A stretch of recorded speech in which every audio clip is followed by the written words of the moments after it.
evidence that Bruce Lee was superhuman. Also, the sole reason I gave myself a black eye with nunchucks. Let's do it. Lee has become a world-renowned superstar who was a master of martial arts, a brilliant film star, and a role model for many generations. Over the course of his somewhat short life, Bruce Lee managed to find a place in the hearts of millions of fans. Sadly, Bruce Lee would pass away at the age of just 32 back in 1973. But that doesn't mean that he didn't leave behind a legacy that would last many lifetimes. Bruce Lee was such an incredible martial artist that it led many people to question if he could be a real-world superhuman. Today, we'll discuss several of his many physical abilities that have left many people with their jaws on the floor, so stay tuned. Also, if you like this video and want to see more just like it, be sure to hit that like button and ring the notification bell. And if you really want to be blown away, stick around for number 2. I gotta see some cool nunchuck clips, bro. I fell in love with nunchucks watching the clip of him.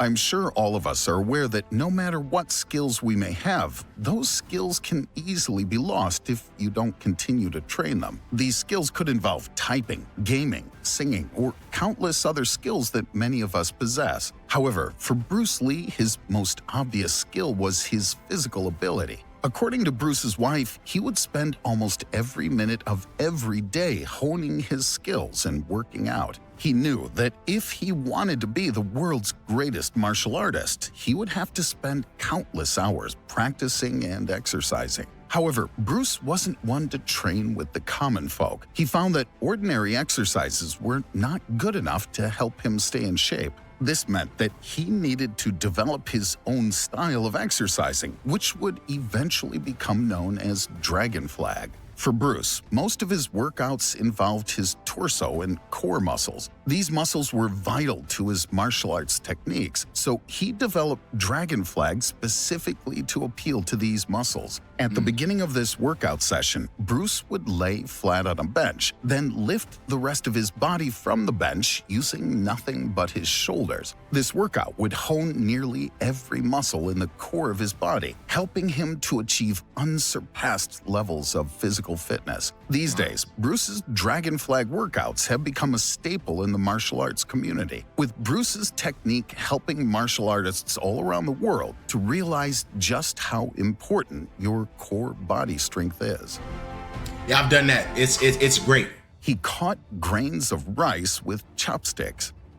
If you're a fan of martial arts films, chances are you've already seen The Karate Kid at some point. If you think back on the film, you'll likely recall a scene in which Daniel LaRusso trains to catch a fly with a pair of chopsticks. What seems simple at first proves to be very difficult, but Bruce Lee would take things a step further. Unfortunately, this feat was never perfectly captured on camera. However, Bruce Lee would reportedly toss pieces of rice in the air and catch them with chopsticks. He did this to hone his reflexes in one of the most impressive ways possible. It's been reported that he was a master of this and could catch the rice almost every time it was thrown in the air. His lightning-fast reflexes were far greater than any of his opponents at the time, and no one has been able to match or surpass his success after all these years. In fact, these days, many people wonder if Bruce Lee was able to master this feat at all, as it seems completely impossible. Yet this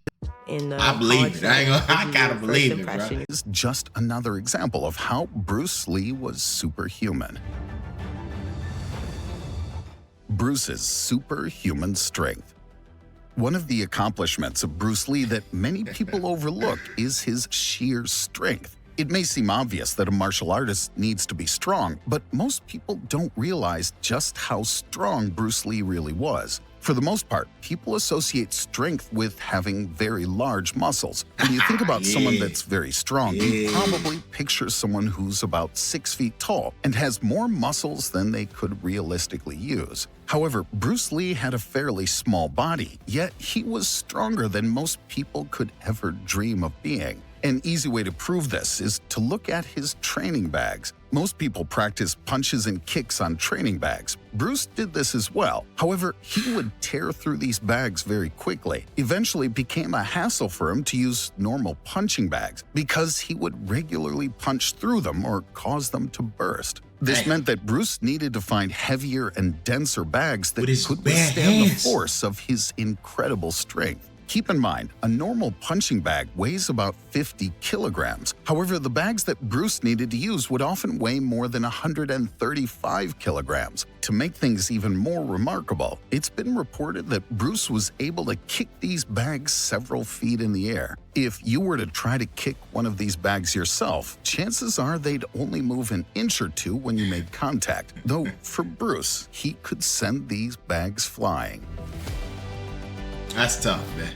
Push-ups and pull-ups. I already did 1,000. For anyone who likes to stay in shape, or even those of you who may be interested in bodybuilding, it's no secret that push-ups and pull-ups are an important part of almost every exercise routine. These tasks help to build your upper body strength, unlike anything else you can imagine. Think about how many push-ups you're able to complete in one attempt. No matter how impressive that number may seem to you, I can confirm that it's nothing when compared to Bruce Lee. This man was a master of the human body. Not only was he able to do an incredibly high number of push-ups, but he was also able to do them one-handed. At one point, he was tested to see how many push-ups he could do. Bruce decided to raise the bar a bit and offered to do push-ups one-handed while only using 2 fingers. In this attempt, he managed to pull off more than 200 push-ups. Later on, he raised the bar even higher and managed to do at least 100 push-ups using nothing but a single thumb. If this wasn't enough, he would regularly do hundreds of single-hand pull-ups. However, there's yet another feat that is truly remarkable. If you were to grade him strictly for his normal 2-handed push-ups, Bruce Lee was able to do more than 1,500 in a row without stopping. That's absolutely unbelievable, but it is the truth. This man was a legend.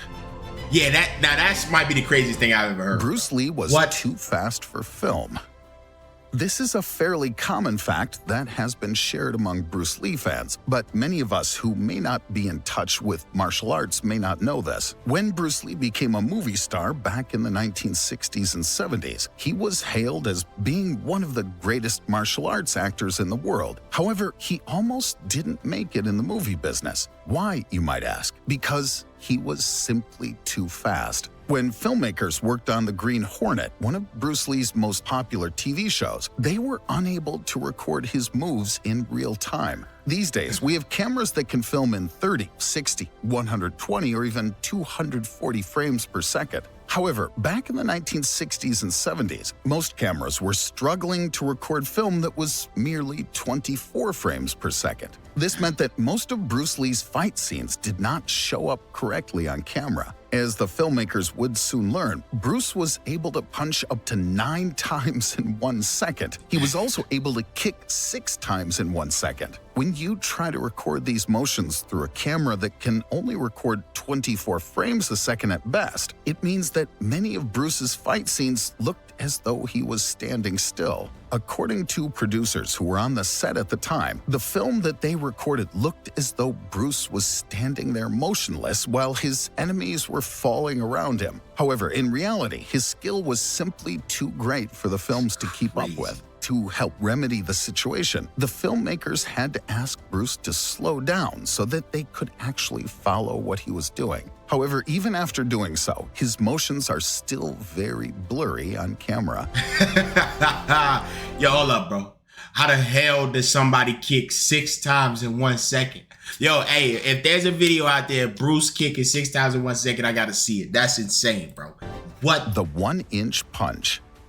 Anyone who's heard of Bruce Lee has likely heard of his legendary 1-inch punch. This was an extremely powerful punch that Bruce Lee was able to carry out time and time again, knocking out opponents of all shapes and sizes, even opponents that were much larger than him. He would place his hand very close to his opponent, then let go of a punch that would send them flying back as far as 5 meters. One of the most important aspects of martial arts is to be able to land punches that will keep your opponent incapacitated for as long as possible. The longer the opponent's recovery time, the more time you have to land hits. Thus, Bruce Lee developed the 1-inch punch technique so that he could send his opponent flying, then using these valuable seconds to land as many punches as possible, ensuring that he was able to win almost every fight he ever took part in. What's scary and interesting about his technique is that only one person has managed to master the 1-inch punch since Bruce Lee passed away. This man was a Shaolin monk who performed the feat in front of cameras and a group of physics experts. When performing the attack, he was watched very closely. The experts would soon determine that the force of the impact from the 1-inch punch was the equivalent of a car crash that took place at about 50 kilometers per hour. To say that this punch was devastating would be an understatement. I would not want to be caught on the wrong side of this man's fist. Yo! A magic trick. If you've ever been in close proximity with a magician, you've probably seen this classic magic trick of pulling a coin from behind someone's ear. This is a very rudimentary trick that most magicians learn at some point in their careers. Believe it or not, Bruce Lee had a very similar trick that he would perform with his fans. Instead of finding a coin behind your ear, Bruce Lee would offer a coin and place it in the palm of your hand. He would ask you to stretch your palm as flat as possible. Then as soon as you saw him move in the slightest bit, you were tasked with closing your palm before Bruce could grab the coin from you. This man moves so quickly that, as far as we know, no one was ever able to keep him from removing the coin from their palm. However, as the years passed by, Bruce added on to the trick and made it even more unbelievable. Rather than simply grabbing the coin before someone was able to close their hand, Bruce would also replace the coin with another one. Just when you thought you managed to outsmart him, you would open your hand to reveal that an entirely new coin had been placed inside. Just imagine if this man had used his skills for evil instead of good. He would have been a master pickpocket. Thankfully, Bruce chose a much more noble path in life. Nobody would have ever seen him stealing, bro. Bruce That's was crazy. too nimble. One of Bruce Lee's most popular and powerful quotes ends with the phrase, "Be water, my friend." This is a reference to Bruce's ability to be incredibly nimble, so much so that his opponents could rarely ever lay a hand on him. On multiple occasions, it's been said that Bruce's opponents tried their hardest, but never landed a single hit throughout their entire fight with him. Another one of the most important lessons that a martial artist can learn is how to calculate your enemy's attack, remain nimble, and avoid their punches or use their own bodies against them. To say that Bruce perfected this technique would be a dramatic understatement. Bruce would often use the phrase, "Be water, my friend," to explain that in order to fight well, you must be as free, formless, and nimble as water. However, there's a much darker side note to this that many people are unaware of. In contrast to Bruce telling his opponents to be water, he actually had a deep fear of large bodies of water. When he was a small child, he pranked his sister and pushed her into a pool when she wasn't watching. As payback, his sister grabbed him and held him underwater until he promised to never do such a thing again. When he emerged from a pool, he dried himself off and never got in a pool again for the rest of his life. Talk about a lesson learned. Thanks so much for watching. Do you know of any other Bruce Lee facts that we didn't mention in this video? If so, be sure to share them in the comments below so we can keep his memory alive. Yes, sir. Yo, how in the world did he pass away at like 30? Because I'm thinking, I'm like, man, yeah, he looked like he in one of the best, in some of the best shape I've ever seen. Like, you can see the serratus, you know what I'm saying? He got the gills showing, because them ain't ribs, bro. People don't know that them is muscles right there. You know what I'm saying? Like I learned that because at one point I was trying to get that lean and I was trying to get that in shape. But yeah, nah, that, you know, I like cake and brownies too much. But that, I'm just curious, man, like how he passed so young, you know? And it kind of made me want to watch some of the full clips of his fighting scenes and stuff. Because at one point it looked like he grabbed two people and spun them around. You know how much shoulder strength it take to pick up two people and spin them? Now, I don't know if there was like a rope or a pole or something that they that they made invisible so you can't see it to help hold them up. But man, that's crazy, bro. I had a blast with this, man. You know, I've never really seen full like scenes of Bruce Lee, like it's like movie scenes and stuff like that. So seeing this is pretty cool, you know, seeing a little montage of him, and it's great to see that it still lives on, because he was a part of my childhood. At least, you know, I would watch little clips, or my family, you know, we would talk about Bruce Lee and stuff like that, and I never fully understand who he was when I was young, but this gave me a whole new perspective, man. So I appreciate y'all, man, for tuning in with me today. Hope you guys enjoyed the video. As always, I love y'all. Peace out.